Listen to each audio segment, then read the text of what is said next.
नमस्कार मित्रांनो, सोलरची आपली मोटर झटका मारित होती. आपण तिचं सगळे काही हे कंट्रोलर बी बदलला होता.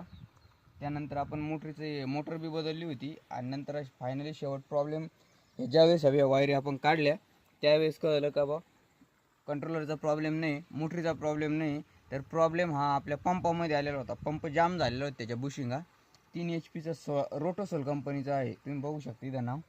आपण ही मोटर आपल्या मोबाईलवरून बी ऑपरेट करतो चालू बंद. तर चला तुम्हाला पंप बदलल्यानंतर मोटर झटके मारायची बंद झाली. 1 मिनिटात कमीत कमी 4 ते 5 वेळा झटके मारायची मित्रांनो. पाणी हे करतं. तुम्हाला पाण्याच्या ठिकाणी आवाज बोलताचा कमी येईल, पण मी तुम्हाला दाखवतो पाण्याला किती बदल झाला मित्रांनो. चला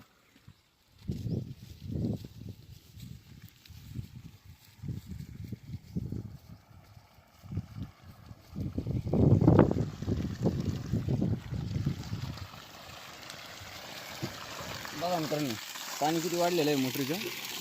एवढं फरक झालेला आहे पंप बदलल्यामुळं पाण्याला. बघा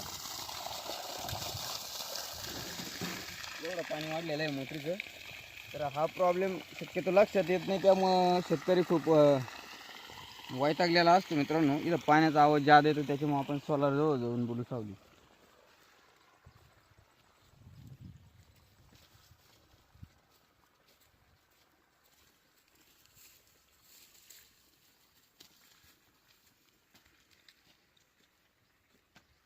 तर मित्रांनो, बऱ्याच शेतकऱ्यांना प्रॉब्लेम असतो का कंपनी सर्व्हिस देत नाही, कंपनी फोन उचलीत नाही, काहींना कंपनीचे कॉन्टॅक्ट नंबरच माहीत नसतात. तर कंपनीला फोन कोणत्या नंबरवर केला पाहिजे हा सगळ्यात मोठा प्रॉब्लेम आहे.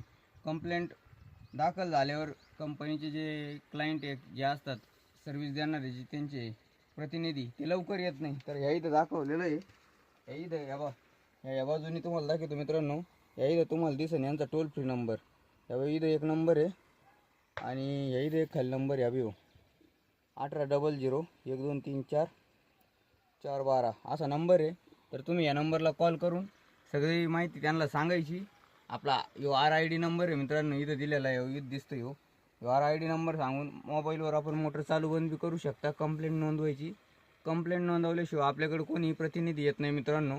आपल्याला उडवीचे उत्तरं देतात आणि आपण यांना इरिटेट होऊन जातो की बा आपल्याला काय कंपनी निवडली, सर्व्हिस भेटू नाही राहिली. आणि सर्व काही ते 5 वर्षाची warranty, motor piece to piece change काय असेल सगळे प्रॉब्लेम सोलर संबंधीचे इन्स्टॉलेशन केलेले जेवढे बी आपल्याला दिलेली केबल असू पॅनल असू कशाचा प्रॉब्लेम असेल तर ते सॉल्व करून द्यायचं काम 5 वर्ष पूर्ण त्यांचं असतं मित्रांनो. आणि सोलरमध्ये सौर प्लेटांची 25 वर्षाची हे तशी गॅरंटी. तर त्याचं तेवढी चौकशी करून घ्यायची.